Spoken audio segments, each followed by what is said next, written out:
अभिजित, तुला असं वाटतं का भारतातला विरोधी पक्ष हा निकामी आहे म्हणून कॉक्रोच जनता पार्टीला हा उत्स्फूर्त अभूतपूर्व प्रतिसाद तरुणाईचा मिळालाय?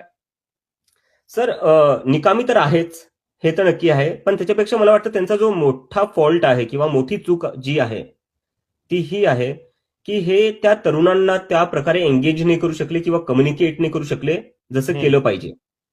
आता हे लोक कॉक्रोच जनता पार्टी सोबत का जोडलेत? कारण की कम्युनिकेशन जो आहे तो तसाच आहे जे हे तरुणांना आवडतो, जसं ते एकमेकांसोबत एंगेज करतात. विरोधी पक्ष सध्या काय करतोय? प्रेस कॉन्फरन्स करतो, प्रेस कॉन्फरन्स सोडून आपल्या हेडक्वार्टरमध्ये बसतो. हा, तो रस्त्यावर उतरतच नाही फारसा. रस्त्यावर उतरला उतरत तर नाही, मीडिया येण्याची वाट बघतो. तेवढं मीडिया आमच्या येण्याची वाट बातम्या करा बघतो. म्हणतायत. हा, त्यांना घरी बसल्या बसल्या बातम्या पाहिजे सर.